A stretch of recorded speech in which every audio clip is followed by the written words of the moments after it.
Olá pessoal, tudo bem? Sejam bem-vindos. Aqui é mais um ambiente da nossa Igreja Batista Lindóia. É uma alegria para a gente ter você aqui com a gente nos ouvindo. A gente tem como objetivo esse tempo ser mais uma oportunidade de ensino, de transformação, para você também se relacionar junto com a gente como igreja. Não é especificamente a nossa escola bíblica dominical. Nossa escola bíblica dominical acontece normalmente, né, de maneira presencial, mas esse aqui é um recurso onde nós vamos caminhar em um mesmo tema, de uma mesma maneira, mas que possa ser um recurso extra para você também crescer e se desenvolver. Seja você membro da nossa igreja, participando da escola bíblica normalmente, querendo ter mais um tempo de reflexão e de estudo, seja você à distância, que só tem acesso ao nosso canal do YouTube e às nossas plataformas digitais para nos ouvir. Mas para nós é uma alegria estar aqui. Para esse tempo juntos de falarmos do livro de Hebreus, eu não estou sozinho. Você já percebeu que temos outros pastores da nossa igreja. Eu sou o pastor Tiago, tenho tido o privilégio de caminhar com os jovens aqui da nossa igreja, mas queria pedir para os outros pastores também se apresentarem e falarem um pouquinho sobre eles. Eu puxo, então. Vou começar pelo o cabeça. Pastor Ilquias, por favor. Jesus Cristo é o cabeça. Uma alegria estar com você, que bom que você está com a gente. Nós vamos ter um tempo muito precioso, né? Você que não me conhece ainda, eu sou Ilquias Paim, tenho tido a alegria de estar à frente desse ministério por 28 anos e caminharmos juntos aí dentro do propósito daquilo que Deus tem para nós. O livro de Hebreus é um livro que muito me chama a atenção. Vai ser um prazer estarmos juntos aqui. Pastor Nildo. Isso aí. Muito bom estarmos juntos. Então, sou o pastor Nildo, estou aqui na Lindóia já há 16 anos e tem sido bênção fazer essa caminhada. E esse novo desafio agora, né? A gente conversando sobre os textos bíblicos, aquilo que o Senhor tem, aquilo que a gente tem entendido da palavra de Deus, para que a gente cresça juntos. Então vai ser um tempo muito bom aí de caminhada. Muito legal. Pastor Vilibaldo. Eu sou o pastor Vilibaldo, estou na Lindóia desde 2012 e como pastor auxiliar desde 2016. Também sou professor na FAAPAR. É uma alegria poder compartilhar um estudo sobre um livro tão importante como é o livro de Hebreus. Acho que todos os livros da Bíblia são importantes, as informações que giram em torno daquilo que quem escreveu, autor, data e tudo mais. Mas a gente já tem se relacionado um pouquinho com o livro de Hebreus, e assim, o livro de Hebreus parece que é ainda mais importante, porque muitas das coisas que estão escritas têm tudo a ver com a gente entender essa questão de para quem que era, o público-alvo, a maneira que foi escrita. E, pastor Vilibaldo, eu queria que você comentasse com a gente um pouquinho sobre essas questões introdutórias do livro de Hebreus, né? Como que a gente olha, qual é... Talvez você está aqui de curioso para saber quem escreveu o livro de Hebreus. Talvez você vai ficar um pouquinho triste, porque quero ver quem desses 4 aqui vai bater o martelo aí. Mas, pastor Vilibaldo, fala para a gente um pouquinho. Vamos ter a resposta agora, né? A revelação agora de quem escreveu esse livro. Então, o livro de Hebreus é muito importante, né? Até o Hernandes Dias Lopes chega a chamar ele de quinto evangelho, né? Pensando aí que fala muito sobre a obra de Jesus Cristo, não só no seu ministério terreno, mas agora no seu ministério celeste, digamos assim, né? O efeito daquilo que Cristo fez, o efeito da pessoa de Cristo nas nossas vidas é trabalhado nesse livro. E tem várias teorias de quem escreveu o livro de Hebreus, teorias porque o livro mesmo não fala o nome do autor. Tem outros livros que não falam o nome do autor, a gente até consegue deduzir, a tradição trouxe, mas nesse caso realmente uma grande incógnita. Tem as teorias que vão desde, vamos colocar aí, né, nomes como... Tem gente que fala até de Maria, mãe de Jesus, né, como autora. Tem gente que fala de Silas, Pedro, Felipe, Judas, Epáfras. Tem gente que fala de Áquila, tem gente que fala de Priscila, tem gente que fala que Áquila e Priscila escreveram. Mas, digamos assim, as maiores teorias é de que pode ter sido Lucas, Barnabé, Apolo ou Paulo. Esses são os 4 principais, né? E quando a gente olha esses 4, claro que tem meio time, assim, né? Ah, eu sou desse time, sou daquele. Eu lembro que tinha um professor na FAMAPAR, com certeza aí vocês vão lembrar, que o professor Hilmar, e ele defendia que foi Barnabé. E o Hilmar, do jeitão dele, né? Ele sempre falava, tá lá no texto, gente, tá lá no texto. Daí todo mundo, como assim, né? Nunca encontrei. A Bíblia do professor é diferente. Ele falava, não, abram em Hebreus 13. E aí lá em Hebreus 13 tem lá, né, uma referência a esta palavra de exortação. Aí ele explicava, né, que Barnabé significa filho da exortação, e aí conectava uma coisa com outra. Não convencia todos os alunos, não, mas chamava a atenção, né? Porque ele gostava de dizer, eu tenho a resposta, eu sei quem escreveu o livro. E essa brincadeira que ele fazia, porque realmente a gente não tem como saber. Até um teólogo da antiguidade, Orígenes, ele dizia, só Deus sabe quem escreveu. Mas nós podemos pensar essas possibilidades. Barnabé é uma possibilidade? Com certeza. A gente sabe que Barnabé era alguém que acompanhava Paulo e os demais ali naquelas viagens. Há uma referência a Timóteo, então possivelmente era alguém que conhecia Timóteo, era amigo dele. Tem até a teoria de que foi Timóteo que escreveu e fala dele mesmo na terceira pessoa. Eu acho meio estranho isso, né? Mas veja, provavelmente alguém deste grupo.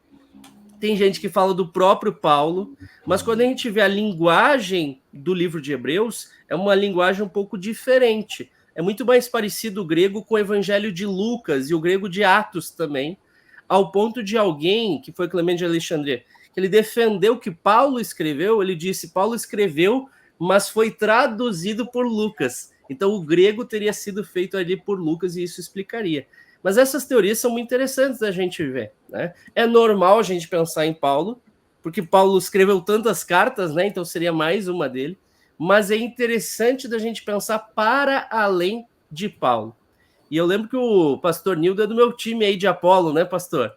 Eu gosto bastante dessa hipótese, porque o próprio livro de Atos fala sobre Apolo como alguém importante. Atos 18, 24 diz que ele era um judeu natural de Alexandria, que vai para Éfeso, e ele era um homem culto e tinha grande conhecimento das escrituras. Então faz sentido ser Apolo nesse sentido, porque ele era alguém realmente muito importante, gente. Às vezes a gente não para pensar. A gente foca muito em Paulo, mas Apolo era tão importante que tinha aqueles que falavam eu sou de Paulo e outros diziam eu sou de Apolo.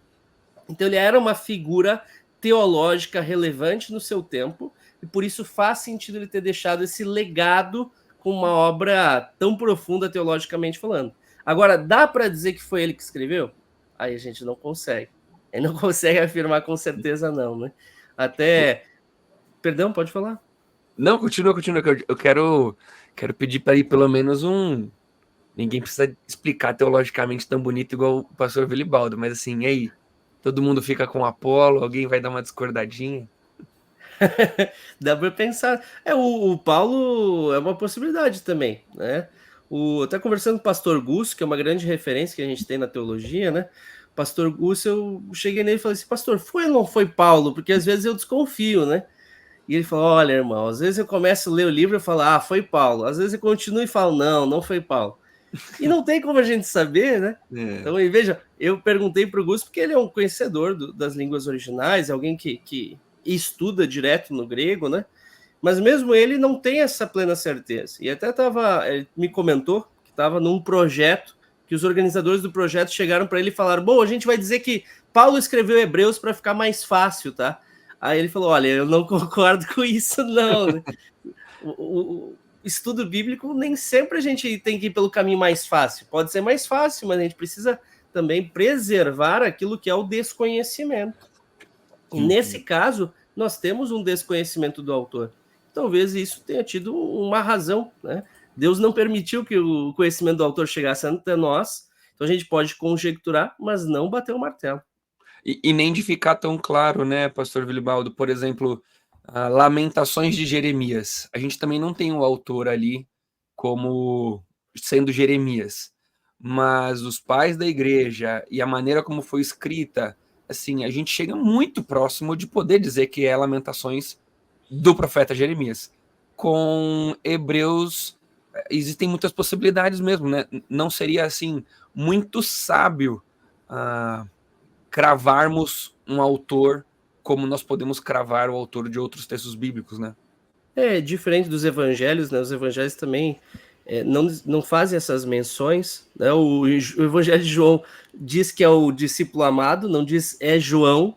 A gente deduz que é o discípulo amado por conta do contexto e tudo, e por vários elementos. Da mesma forma que a gente consegue conjecturar, mas não com tanta certeza como nos outros casos, né? Claro que tem elementos do próprio texto que nos fazem pensar. Quando a gente olha ali o final de Hebreus, principalmente, né? Quando tem aquela referência ali que ele fala, né? Os da Itália enviam saudações, o nosso irmão Timóteo foi posto em liberdade, nos leva à possibilidade de talvez fosse Paulo no contexto de estando preso lá na Itália, mas não necessariamente. A gente precisa lembrar que existia uma circulação dos cristãos. Paulo não era o único missionário que viajava, né? Ele tinha outros, tinha João Marcos, Barnabé mesmo, né? Ele até chegou a brigar e cada um faz a sua própria viagem missionária, porque eles discutem, conforme está lá em Atos, né? Barnabé se junta ali a João Marcos. Então, veja, tinha outros missionários, pode ser que tivesse ido para a Itália, pode ser que fosse amigo de Timóteo, e igual o pastor Gusto falou para mim, quem disse que esse Timóteo é o nosso Timóteo, né? É o Timóteo que a gente conhece. Então, diz ali Timóteo, pode ser vários, pode ser que tivessem vários cristãos chamados Timóteo. Então, a gente não tem a certeza absoluta. O que a gente consegue, porém, perceber que é mais importante do que a autoria?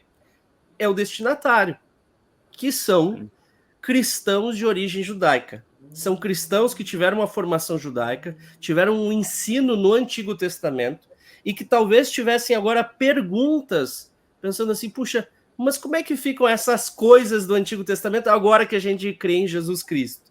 E é isso que o autor de Hebreus busca responder. Então, mais importante do que o autor é o propósito dele. Mais importante do que quem escreveu é o motivo pelo qual ele escreveu, e nós cremos, direcionado pelo Espírito Santo de Deus. Falar desses textos, do texto de Hebreus, com essa ideia, né, de algumas características judaicas, os símbolos, né, essa questão nós vamos entrar no capítulo 1 agora, né, a superioridade de Jesus em relação a coisas importantes do Antigo Testamento, né, superioridade de Jesus em relação aos profetas, em relação a Moisés, em relação aos anjos, são temas muito presentes em Hebreus, né, que a gente consegue interpretá-los muito bem sabendo quem eram os destinatários, que eram judeus em Roma. E daí eu abro para nós todos aqui contribuirmos, olhando para essa questão mais abrangente de Hebreus, né, que são judeus, né, na Itália. E todas essas características dos textos, né, essas exortações que existem, esse contexto judaico. Como que a gente vê a importância da carta aos Hebreus para nós hoje? O que a gente diria para quem está nos ouvindo para dizer assim, assistam os próximos 13 vídeos, os próximos 13 podcasts, porque Hebreus é muito relevante para a gente por causa disso. Vamos conversar um pouquinho sobre isso. Eu gostaria de aproveitar que a minha internet estabeleceu, que a minha está oscilando muito, dizer que essa indagação inicial, quem escreveu aos Hebreus, ela tem ocupado muito tempo na academia, muita gente que não estuda atribui, né, grotescamente para A, B ou C, e eu me lembro muito de uma frase que diz que nós cristãos devemos ter unidade no essencial, tolerância no duvidoso e amor em tudo.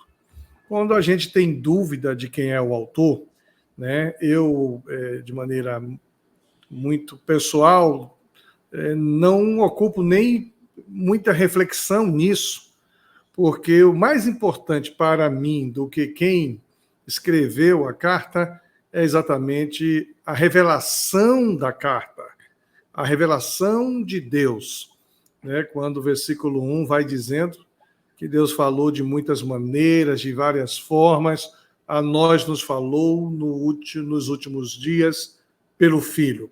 Então, há uma unidade de que o Filho de Deus é, de fato, aquele que nos falou nos últimos dias, e isso faz toda a diferença. Então, o mais importante para a gente que vai seguir nessa caminhada é termos esta convicção. A convicção de que os textos que vamos estudar, que vamos ler, que vamos compreender e que vamos aplicar em nossa vida, na prática, na existência humana, é uma inspiração divina, é algo que nos remete ao conhecimento daquilo que Deus quer que nós compreendamos. Então, vamos seguir firme nessa caminhada. Eu acho muito interessante essa ideia, né, do autor, essa ideia, inclusive, quando o pessoal traz a ideia de Priscila, né, sendo uma mulher a autora, e por isso o nome não está lá, porque senão poderia causar estranhamento. Eu acho interessante todas essas discussões, né? Mas quando eu chego no texto bíblico, e eu estou lendo o texto bíblico, eu começo a perceber que eu preciso, como o pastor Tiago falou ali, tá, e o que Moisés tem a ver com isso? Como que vai ser essa ideia de Moisés ali junto?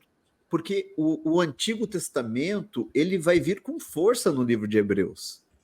E nós temos um conhecimento menor, muitas vezes, do Antigo Testamento, com exceção de Salmos e Provérbios, né? Mas quando a gente entra em Levíticos, é aquele negócio, desafio de ler a Bíblia toda em um ano. O cara começa Gênesis, Êxodo, quando chega em Levítico, o cara já desistiu, né? Então, quando a gente percebe isso, a gente vai, eu acho que Hebreus, ele vai me ajudar a entender alguns aspectos da lei que são repetidos em todo o Novo Testamento. Eu vou conseguir entender alguns aspectos também do sacrifício de Cristo. O que significa? Porque para a gente não faz sentido o sacrifício, né? Mas para eles ali, eu acho que faz muito sentido. Eu lembro quando nós estávamos conversando sobre esse texto, e no domingo a gente conversou sobre esse texto, e foi muito interessante quando a gente pensa quando foi escrito o livro de Hebreus, e se o livro de Hebreus foi escrito depois da destruição do templo, se foi escrito depois do ano 70, ele está dizendo assim, o autor vai dizer em algum momento ali, né? Não faz mais sentido o sacrifício, porque Jesus se fez sacrifício. Mas para nós que não entendemos a ideia do sacrifício no templo, é muito importante entender agora Hebreus, quando ele olha para o Antigo Testamento e ele traz essa luz. Então, para nós, para o nosso dia, eu penso que Hebreus ele vai me trazer um entendimento maior do que as Escrituras me disseram antes, que eu já li, mas agora Hebreus ele me ajuda a ampliar o meu entendimento, né? E eu gosto muito dessa ideia aí. A isso eu somo Pode ir, Vili. uma consideração. Hebreus é um livro que nos permite refutar várias das heresias que surgiram ao longo da história da igreja. Verdade. Várias heresias mesmo, como por exemplo, a negação de que Jesus é Deus. A gente tem aqui o texto no capítulo 1, deixando claro que Jesus é da mesma substância que o Pai. Quando a gente pega a heresia de que a gente tem que voltar para a lei, né, o ebionismo, como foi assim chamado, a gente tem ali a refutação mostrando claramente o novo momento que a gente está, a nova aliança. Quando a gente tem, assim, são inúmeras as heresias que são refutadas através dos textos de Hebreus. Hebreus realmente consegue nos dar esse arcabouço, essa base teológica, para a gente não cair nesses vários erros. Negar a humanidade de Cristo, colocar outro como mediador entre nós e Deus, e não o próprio Cristo. Vários erros teológicos ao longo da história, a gente consegue se proteger desses erros entendendo claramente o livro de Hebreus. Então, por isso que é tão importante da gente estudar, diz respeito ao nosso dia a dia, diz respeito a gente criar um filtro teológico para a gente, né, não consumir coisas equivocadas na internet, que hoje em dia tem bastante. Então, realmente, o livro de Hebreus, ele é para nos capacitar teologicamente. O próprio autor fala disso, né? O próprio autor, a gente vai chegar lá quando a gente estudar o capítulo, os capítulos seguintes, principalmente 5 e 6, né? Mas ele fala sobre essa questão de aprofundar, de não ficar só no leite, mas ter um alimento sólido, de ter maturidade cristã. Então, é um livro que nos permite isso. É um livro para aquele que quer crescer na fé, realmente. Deixa eu trazer uma historinha de algo que aconteceu comigo na igreja essa semana. Um jovem, numa conversa, ele me trouxe uma ideia de que ele estava com uma certa braveza em relação a Deus, porque ele estava lendo alguns textos do Antigo Testamento, e nesses textos que ele estava lendo, Deus ele tinha algumas ações duras, pesadas, né, que a gente não está muito acostumado nos nossos dias. E foi muito interessante, porque a gente já começou uma caminhada com Hebreus, né? E daí eu falei assim, olha, talvez você precisa entender a diferença que existe na maneira como nós lemos o Antigo Testamento e na maneira como nós lemos o Novo Testamento, na maneira como nós estamos debaixo de uma nova aliança e o povo no Antigo Testamento estava debaixo de uma antiga aliança, e que Jesus, ele é superior, né, a muitos desses cenários do Antigo Testamento. Eu, com muita vontade de falar algumas coisas mais para frente do livro de Hebreus, mas eu queria que a gente ficasse no capítulo 1, né? Mas foi muito legal, porque isso é do nosso dia a dia, né? Como a gente falou, é do nosso dia a dia. Um jovem da igreja, entendendo um pouquinho melhor a relação de Hebreus com o Antigo Testamento, talvez não tinha tido algumas das conjecturas que ele teve ali sobre o Antigo Testamento. Mas vamos começar então no capítulo 1, e o pastor Ilquias iniciou, já puxou a ideia de que nestes últimos dias falou por meio do Filho. Em Jesus, né, é algo que nossa igreja vai viver dentro em breve também, mas em Jesus a gente tem tudo aquilo que a gente precisa. Toda a revelação que a gente precisa, Jesus veio e falou para a gente, né? Como que a gente pode olhar para essa superioridade de Jesus em todos os aspectos? Joguei para ficar à vontade para quem dos três quiser puxar. Tá sem som, pastor Nildo? É verdade, tá sem som. Veja, eu acho interessante essa sua pergunta, mas eu quero só falar um pouquinho antes, que eu fiquei imaginando o seguinte, o leitor de Hebreus recebendo esse primeiro versículo. Eu fiquei imaginando, assim, na época, eles dizendo assim, olha, vocês ouviram, através de muitos profetas, Deus falou muitas vezes, e eles tinham muito forte, né, os profetas, Ezequiel, Isaías, muito forte isso para eles. Aí ele fala, mas nesses últimos dias, falou-nos por meio do Filho, a quem constituiu o herdeiro de todas as coisas e por meio de quem fez o universo. Eu fico imaginando o hebreu, hebreu que foi na diáspora aí, e ele não está mais no seu domínio ali em Jerusalém, agora está dizendo, olha, mudou, existe algo mais completo. Agora, aquela revelação que a gente esperava lá atrás, aquelas profecias que a gente tanto ouviu, vocês não apenas podem ler essa profecia, vocês agora estão vendo a profecia cumprida. Agora vocês estão vendo a razão dessas profecias, aquilo que escuta desde Gênesis, desde o nosso grande profeta Moisés. Agora chegou Jesus. E ele fala exatamente isso, né? Nós, nos últimos dias, ele agora nos fala pelo meio do Filho. E isso aí ainda é algo... Para quem ele estava escrevendo, já tinham absorvido essa ideia, mas ele está reforçando, e ele diz agora, inclusive, da herança, né? A quem constituiu o herdeiro de todas as coisas e por meio de quem fez o universo. E daí tem a ver lá o que João fala, né? Tudo foi feito por ele, através dele, né? Então, quando a gente olha essa ideia que o autor ou a autora de Hebreus está trazendo para a gente aqui, está dizendo assim, olha, veja o que está acontecendo, veja o que aconteceu, veja que o paradigma mudou. Nós vivemos uma nova realidade. O vinho foi colocado em odre novo, não dá para ser em odres velhos, é algo novo. Então mudou a nossa maneira de enxergar, inclusive as profecias, né? Eu acho muito legal esse pensamento aqui do autor para a gente. E é interessante... Pode ver. É interessante a oposição que é feita, né? Antes por meio dos profetas, agora por meio do Filho. E aí, nessa relação, se fala ali dos anjos também. Então, dois elementos, profecia e anjos. Calma aí, Vili, calma aí, Vili. Calma aí. Não vamos matar o capítulo 1 em 24 minutos da nossa aula. Mas eu fico pensando, são duas coisas que às vezes as pessoas ficam muito admiradas ao ouvirem profecias, a querer ver anjo. Eu lembro, por exemplo, quando eu era adolescente, né, no colégio, alguns amigos meus tinham se convertido. E aí, conversando com eles, fiquei curioso, puxa, como é que é sua igreja? Eles, não, na minha igreja é muito especial, às vezes aparecem anjos, e eu já peguei uma pena de anjo. Aí fiquei pensando, cara, que loucura é essa que os caras estão fazendo, né? Que igreja é essa? E aí, quando eu volto aqui para o texto, igual você falou, nós temos tudo, em Cristo nós temos tudo que a gente precisa.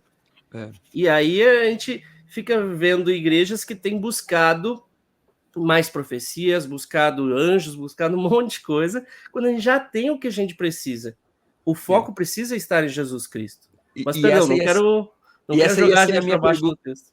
Não, e essa ia ser a minha pergunta para o Pastor Ilquias. Pastor Ilquias, o que tem a ver com a gente, o nosso dia a dia, a igreja, o membro, né, o nosso dia a dia, olhar e entender Jesus, ele é superior a todas as coisas. No texto, superior às profecias dos profetas e aos anjos. Mas no nosso dia a dia, ele é superior a todas as coisas. O que isso traz para a gente de relevante no nosso dia a dia? Traz muita coisa, né? Mas, primeiramente, eu queria dar uma olhadinha de novo no texto que já foi mencionado. E eu destaquei aqui 4 palavras. Primeiro, várias vezes Deus falou. E falou de diversas maneiras. Então, nós temos essa pluralidade das vezes que Deus falou, nós temos essa pluralidade das maneiras com que Deus falou, a importância de se destacar que Deus falou aos pais, e quando a gente entende a cultura hebraica, a cultura dos hebreus, a riqueza, a importância da origem, da fé dos pais, do que é passado de pais para filhos. E aqui me parece que há uma ruptura. Há uma ruptura dessas diversas vezes e de várias maneiras e canaliza para uma maneira que parece ser superior a todas as outras várias e diversas. E parece, inclusive, apontar para uma revelação pessoal. A nós nos falou pelo Filho. E essa pluralidade das maneiras, essa diversidade das vezes, agora parece que chega na plenitude dos tempos, na pessoa que não mudará. A gente sabe que a palavra anjo significa enviado, né? Então, ele é superior aos enviados. Jesus é superior aos que foram enviados antes dele. Por isso que a gente vai ter daqui a pouco aquela menção que nós vamos fazer a João Batista, né, que veio preparando o caminho do Senhor e diz a ele, ouvi, concentrando a atenção naquele que agora veio para nos falar que é o Filho. Então, a relevância disso, ela é primeiramente soteriológica, a relevância é salvífica. Tudo que veio antes de Jesus não conseguiu cumprir a salvação do homem e da humanidade. Tudo que veio antes de Jesus apontava para Jesus. E tudo que vem depois de Jesus é a partir dele.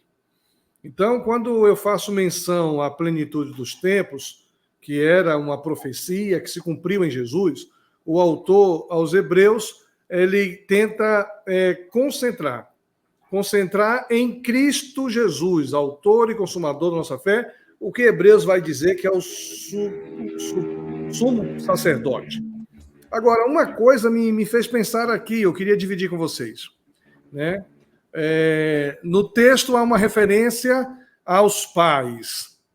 E hoje me parece que há uma crise, especialmente entre os mais jovens, que é a ruptura com a fé dos pais. Me parece que há aqui um desafio para nós entender quem hoje precisa ter a sua experiência pessoal, porque o que foi aprendido em casa, o que foi aprendido na fé dos pais, o que foi aprendido por terceiro, não tem a relevância que o autor aos Hebreus parece demonstrar aos seus leitores. O que foi revelado aos pais pelos profetas, agora nos é revelado pelo Filho. Então, não sei se eu me fiz entender, mas gostaria de ouvi-lo sobre esta aparente afirmação de uma ruptura daquilo que veio de pai para filho com o contexto que nós vivemos, que é os filhos desconsiderando a fé e a orientação, a instrução dos pais. Pastor, eu acho que tem um pouquinho a ver, desculpa, pastor Nildo, e não esquece de desmutar, senão a gente não vai. Eu só vi pela imagem que você quis falar. Eu traria uma primeira análise disso que o senhor perguntou, fazendo o seguinte: nós temos que olhar sempre para o conteúdo da mensagem. Se a ruptura quer dizer assim, olha, o que os pais de vocês tiveram é algo errado e agora você tem algo novo, ou no caso aqui, antes era a mensagem e a revelação de que os profetas trariam, mas agora a gente tem tudo o que a gente precisa em Jesus. Talvez nesse sentido, o autor aos Hebreus e os leitores teriam que de fato olhar para que o que veio para os meus pais, o que eu fiz? Pronto. O que veio para os pais, de fato, eu preciso olhar de uma maneira diferente agora. Porque antes eu não tinha tudo, agora eu tenho tudo. Mas talvez se nós aplicarmos para os nossos dias, o conteúdo da mensagem precisa voltar a ser relevante também. Se o meu pai, né, os mais antigos vão dizer que Deus é bom, e agora eu estou aprendendo que Deus não é bom, peraí, não tem um conflito com o ensinamento dos meus pais. Eu tenho que olhar para o ensinamento dos meus pais e acatar o que os meus pais estão dizendo, porque o ensinamento que os meus pais têm é puro e verdadeiro, né? Então eu diria assim, talvez meu exemplo ficou um pouquinho confuso, mas eu queria dizer que olhar para o conteúdo da mensagem vai dizer o quanto ou não nós temos que romper com aquilo que nós temos dos nossos pais. Eu acho interessante aqui, porque, na verdade, a proposta para Hebreus não é que eles precisam romper com os antepassados. Eles precisam, na verdade, agora entender de uma maneira, eles podem entender de uma maneira muito mais ampla o que os antepassados ensinaram. O ensino teológico dos antepassados, dos pais. Eu disse antepassado porque na minha tradução traz como antepassados e não pais, tá? Esse ensino que foi vindo, agora ele tem uma clareza muito maior. Então, os filhos, eu não vejo que eles vão romper, mas eles vão trazer uma luz para aquilo que os pais trouxeram. Mas existe Agora tem Jesus, né? Isso. Agora tem Jesus. Né? Mudou, acho que o pastor Kias falou domingo, né? Antes era não matarás. Agora é se você se irar contra o teu irmão, você já matou alguém. Ué, é isso. É Jesus, é a diferença. Sem Jesus era só não matarás. Com Jesus, isso. agora não é só não mais matar, é não se irar contra o outro. Uhum.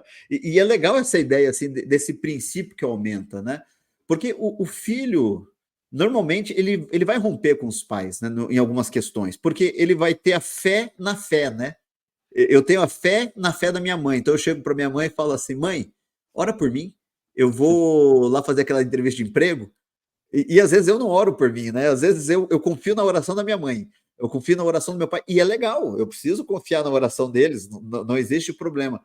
Só que se eu não ter a minha fé nesse Senhor, nesse Deus, aí sim eu acho que entra isso que o pastor Ilquias falou, desse rompimento de fé, porque eu sempre tive fé na fé dos meus pais, mas eu não tive a minha experiência de fé.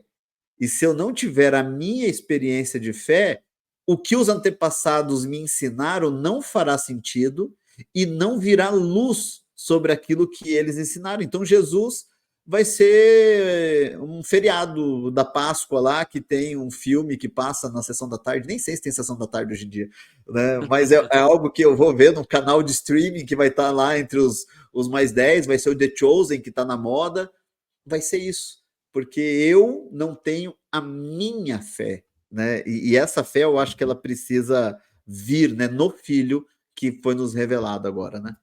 E eu acho que esse temor de não romper com a fé dos pais não é necessariamente ruim, né, pastor?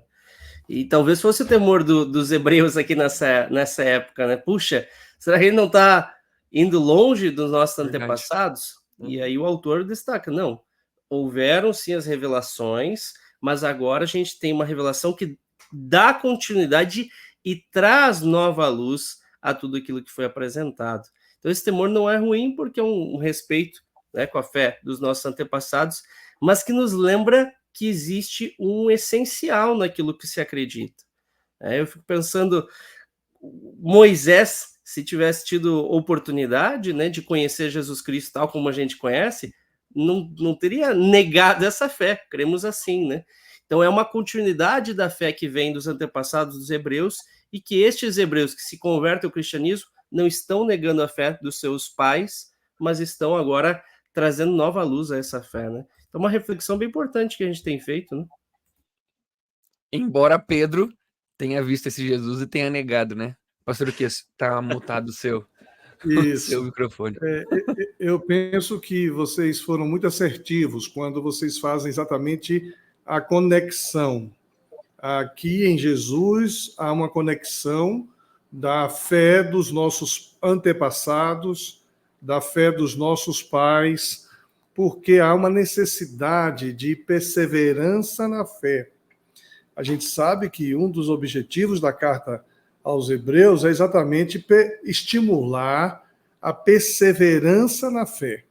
E isso não tem nada a ver com o dilema pais e filhos, mas tem tudo a ver com as crises existenciais que o homem sempre, ao longo da sua história, apresentou. E hoje,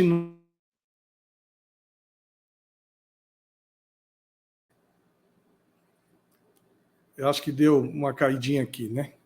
Mas está tranquilo, pode continuar. No momento em que a gente vive essa crise existencial, essa mentalidade secularizada, onde se questiona os absolutos, eu diria que mais do que nunca é urgente essa conexão do passado com o presente, dos pais com a fé de hoje, com aquilo que a Bíblia apresenta como sendo fruto de uma experiência pessoal. Aí eu volto àquela primeira pergunta que o Tiago fez: qual é a relevância de chegar a Jesus, o Filho? Porque antes a experiência era ela formal, antes a experiência ela era religiosa, ela era conceitual, ela era uma experiência que se atinha aos elementos expressados na história de um povo exclusivo, e agora ela se torna uma experiência pessoal em que o ser humano, tendo um relacionamento verdadeiro, íntimo com Jesus, ele tem sua fé preservada. Então, a preservação da fé é algo que a gente precisa ainda hoje ajudar a quem ainda não teve uma experiência pessoal com Jesus a viver isso e trazer para o seu dia a dia, para que a sua fé seja preservada e seja mais real do que qualquer outra coisa na vida de quem tem Jesus como Senhor, como Salvador, quem tem o Espírito Santo em sua vida.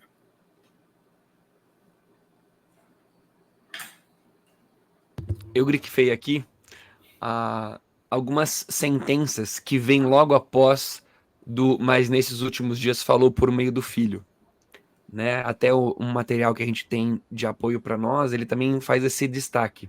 Então, né, quem é esse filho, né? É a quem constitui o herdeiro de todas as coisas, o pastor Nildo comentou, e por meio de quem fez o universo. Mas ele continua. O filho, aí são duas, né? Aí para a terceira. O filho é o resplendor da glória de Deus e é a exata expressão do seu ser. Então, mais duas, são 4, né? Resplendor da glória de Deus e exata expressão do seu ser. Texto esse que tem algo muito parecido, se não praticamente a mesma coisa em Colossenses, né? Então a gente pode até começar a brincar um pouquinho com a autoria dos textos aí, o porquê que tem algo tão próximo aí de Colossenses, né? Então, 4.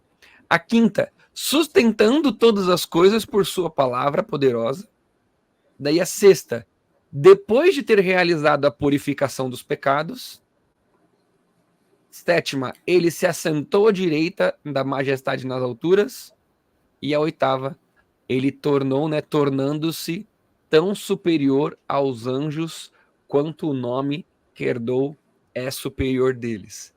Jesus, ele não é um profeta. Ele é a mensagem de quem os profetas falaram. Jesus, ele não é que nem um anjo. Ele é o motivo pelo qual os anjos foram enviados, né? Existe, inclusive, eu anotei aqui. Peraí, deixa eu pegar a minha anotação. Eu fiz uma lição de casa. Em Atos... Peraí, tá aqui a lição de casa. Perdi a lição de casa. Em Atos e em Gálatas. Eu vou achar esses textos daqui a pouquinho. Vai dizer que foi através dos anjos que a lei passou a Moisés. E daí ficou aquela dúvida, né? Tá, mas será que eu dou atenção para o que esse Jesus está falando? Ou eu fico com aquilo que os anjos falaram para Moisés? Então, ele é superior aos anjos. Então, dê atenção ao que ele falou, porque ele é superior aos anjos. E daí é interessante, né? E aí eu devolvo a bola para vocês.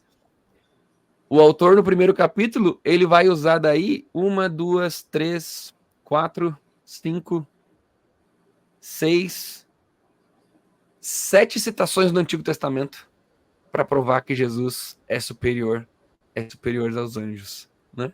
Como é que a gente vê essa questão de Jesus não ser mais... Ele não ser como um profeta ou como um anjo, mas ele é a própria mensagem que os profetas e os anjos falaram. Isso aí. Perdão, pastor. Pode falar. Eu achei muito interessante na NVT, quando na NVI diz ali no versículo 3, né? O Filho é o resplendor da glória de Deus e a expressão exata do seu ser. A NVT, ela fala, o Filho irradia a glória de Deus, expressa de forma exata quem Deus é. Né? Ele está falando a mesma coisa aqui, mas eu gosto dessa ideia da forma exata de quem Deus é. Ele está irradiando a glória de Deus, o Filho, ele está mostrando exatamente como Deus é. Daí eu lembrei quando o apóstolo, o discípulo chega para Jesus e fala, mostra-me o Pai. Acho que é Filipe, né? Mostra-nos o Pai. Aí Jesus fala, quem vê o Filho, vê o Pai. E aí o autor de Hebreus está dizendo assim, olha, foi revelado o próprio Deus. O próprio Deus é revelado, porque o Filho está expressando exatamente a glória do Senhor. Assim como o rosto de Moisés brilhava, porque ele refletia a glória de Deus, né? Era isso que estava acontecendo ali, quando ele teve a sua experiência com Deus, mas daí ele coloca um véu, porque o brilho começa a subir, né? O brilho começa a subir, ele esconde ali. O Filho não precisa do véu, porque o Filho o tempo todo irradia a glória do Senhor, porque ele não apenas tem, ele é a expressão exata do que Deus é. Então, ele traz aqui já uma profundidade de quem é o Filho. Eu gostei quando trouxe esse pensamento. Ele é superior aos anjos. Ele não é... O ensinamento é muito maior. Ele não é um profeta, né? Ele é o profeta, ele é a mensagem, né? Ele é o caminho. Então, veja, a ideia muda, ele vai aprofundando. O autor de Hebreus, ele vai ele vai afunilando para o seu leitor ali, dizendo assim, olha, esse é o filho, e ele vai trazendo esses elementos ali, dizendo assim, olha, é nesse que nós cremos, é isso que está acontecendo nos últimos dias, essa foi a mensagem que nós ouvimos nos últimos dias, o filho está conosco, o filho está com você. Eu acho isso aí muito, muito surpreendente, principalmente quando ele fala ali das expressões que você usou, uma das que eu gostei muito, depois de nos purificar de nossos pecados. Na NVI diz depois de ter realizado a purificação dos pecados. Na NVT diz de nos purificar de nossos pecados. Que para mim aí ele muda um pouco a concepção, né? Quando fala de purificar dos pecados, parece que é um negócio mais distante de mim.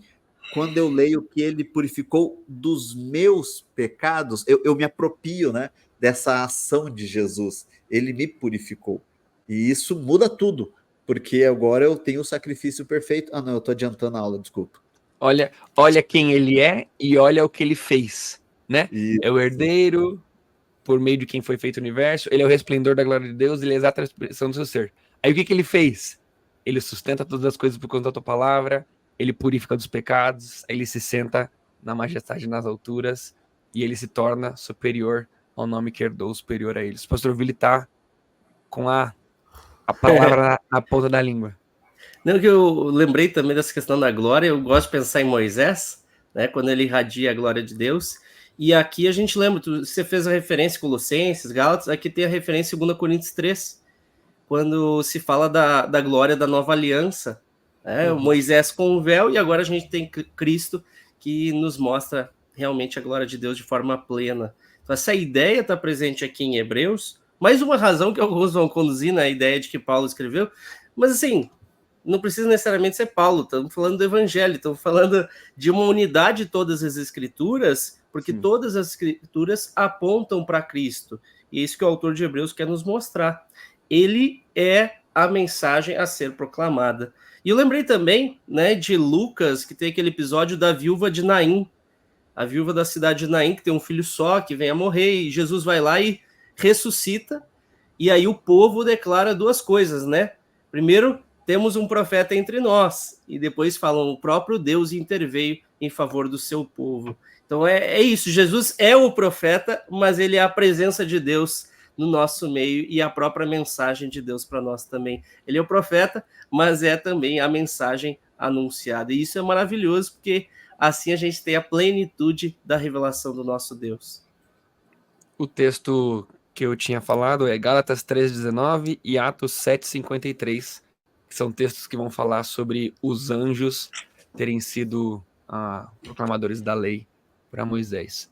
E está relacionado pela construção do livro de Hebreus, ele dá essa ideia da mensagem, até vamos dar o spoiler, mas no capítulo 2 ele fala da mensagem transmitida por anjos, né? Isso, então ele faz essas conexões entre os profetas e Moisés em relação com anjos, e agora algo maior, que é Jesus Cristo, que é maior que os anjos, né? Para a gente caminhar para os... Pastor? Eu gostaria ainda, Tiago, de pegar um pouco aquela palavra sua inicial, nesse momento, quando você fala da superioridade de Jesus. E olhando aqui o conteúdo que nós estamos nos baseando, ele coloca a superioridade de Jesus na seguinte ordem. Jesus é maior do que os profetas, no capítulo 1. Depois, Jesus é maior do que os anjos. E eu fiquei pensando na cronologia disso, tá? Por que o autor aos Hebreus coloca essa hierarquia de superiorização ou superioridade de Jesus primeiro do que os profetas, depois dos anjos, maior do que Moisés, que é a lei, maior do que Josué, que é aquele que tirou o povo do Egito e trouxe para a Terra Prometida, e ele diz que é maior do que Arão. Arão que vai representar aí todo o sacerdócio, né? Agora, nessa reflexão primeira, os anjos existiam antes dos profetas, né? Mas por que o autor aos Hebreus inverte essa ordem? E eu acho que vocês já falaram lá atrás, porque os anjos, conquanto existam antes dos profetas, eles se relacionam com a humanidade, preparando o caminho daquele que é superior. Então, eu achei essa superioridade a tudo e a toda a hierarquia da qual a religiosidade judaica absorvia e estava tão acostumada. Então, antes de passar para as considerações que você queria trazer. Isso.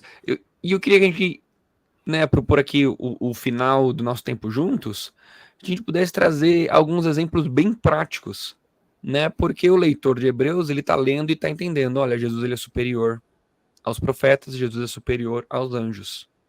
Entendi. Isso se aplica na minha vida de alguma maneira. A que Jesus é superior nos nossos dias? Eu trouxe aqui um exemplo, né? Muitas vezes nós estamos angustiados, sofrendo, tristes, e é aquele momento em que a gente duvida, né? Será que eu vou conseguir passar por isso? Olha, Hebreus vai dizer que Jesus é superior sobre todas as coisas. Ele, inclusive, é superior sobre esse momento de dificuldade que você está passando, e ele pode te ajudar com isso. E outros exemplos de olhar no nosso dia a dia, Jesus é superior a, nos ajuda a passar e a enfrentar os nossos dias. Eu acredito que a gente pode aplicar aqui, né? Os hebreus, os judeus, eles tinham como fonte máxima da verdade a revelação transmitida pelos profetas e pelos anjos. Da mesma forma, a gente precisa avaliar na nossa vida o que a gente tem colocado como verdade máxima, como aquilo que a gente avalia todas as outras coisas. Porque hoje a gente tem visto muitas pessoas com ideologias, e a ideologia é a verdade máxima no coração dela, e ela baliza tudo aquilo que ela crê a partir daquilo. Eu já vi pessoas lendo a Bíblia, leu, entendeu? Sim, mas não concordo. Por que você não concorda? Porque minha visão é diferente. Por que sua visão é diferente? Porque a sua ideia de verdade não está fundamentada na palavra, mas em alguma visão, às vezes política, ideológica, seja o que for. Então, Jesus precisa estar acima de tudo na nossa vida. Precisa estar acima das nossas ideias, acima das nossas ideologias, acima dos nossos valores, porque tudo isso precisa ser pautado pela máxima revelação de Deus, que é o próprio Cristo. Assim a gente vai poder se amoldar ao próprio Cristo e se transformar à sua imagem e semelhança. Ou seja, vamos poder ser a imagem e semelhança de Deus, buscando ser aquele que é a plena expressão do próprio Deus. Eu penso numa aplicação prática, né, quando o pastor Willi traz essa ideia da ideologia, né, e nós vivemos um tempo de ideologias, né? É muito interessante que de vez em quando a gente traz alguns temas para pregação, a gente conversa sobre algumas coisas, lê algum texto bíblico, e a pessoa diz assim, muito legal, mas eu acho, mas eu penso, eu discordo. E eu não estou dizendo quando a pessoa discorda de uma opinião, mas às vezes ela discorda de um princípio, ela discorda de um valor. E o texto vai me trazer, peraí, quando o princípio é Jesus, eu preciso, são coisas que a gente precisa fechar, né? Nós vamos ter, por exemplo, diversas denominações, mas algumas questões, que apesar de nós termos aí algumas questões de eclesiologia que são diferentes, mas alguns valores nós fechamos juntos, porque existe aquilo que é a revelação da palavra de Deus, e a revelação maior é Jesus. E quando eu trago isso para a minha vida, eu penso o seguinte, o que é que eu estou valorizando na minha vida, tanto, que está ficando acima do meu Jesus? O que é que está tomando esse lugar na hora de eu tomar uma decisão? Preciso decidir uma questão do trabalho, se eu continuo ou não nesse emprego. É o salário que é mais importante do que o meu compromisso com Jesus? Quando eu vejo as questões de família, as questões desse tipo, o que é que me faz permanecer firme com o meu Jesus? E quando eu entendo, então, que Jesus é superior a qualquer outra coisa, eu vou conseguir, então, sim, abrir mão de qualquer uma das outras coisas. Muito legal. Eu acho que nós estamos convergindo na linha de raciocínio, porque o desafio de hoje é a perseverança na fé. Quando ele fala exatamente da fé em outras áreas da vida, e fé na ideologia, fé na compreensão pessoal, o Nildo aponta para isso, né, no que eu acho, né? A gente precisa perseverar na fé. E o texto de Hebreus, ele vai ser o tempo todo uma chamada à perseverança na fé, para que a gente não esfrie na esperança. E ele vai trabalhar isso de uma maneira muito intensa. E é natural que a nossa fé oscile de vez em quando. É natural que, diante dos contextos pessoais, nós percamos a esperança em algumas coisas, mas a gente precisa preservar a esperança em Cristo Jesus. E o texto vai nos ajudar a lidar com os embaraços dessa vida, né? Quando a gente é embaraçado pelos nossos pensamentos, quando a gente é embaraçado pelas nossas dúvidas, pelas circunstâncias difíceis. Por isso a gente precisa deixar todo o embaraço e continuar nessa jornada com Hebreus, que vai ser extremamente edificante para a nossa fé. E foi muito bom, porque o nosso próximo capítulo, do nosso próximo encontro, quando você voltar para ter um tempo aqui conosco, nós vamos falar de uma primeira advertência do autor de Hebreus com relação a essa perseverança que o pastor Ilquias terminou para nós. Então, eu espero você no nosso próximo encontro aqui juntos, para nós falarmos um pouquinho do capítulo 2 de Hebreus. Um abraço e até a próxima. Valeu!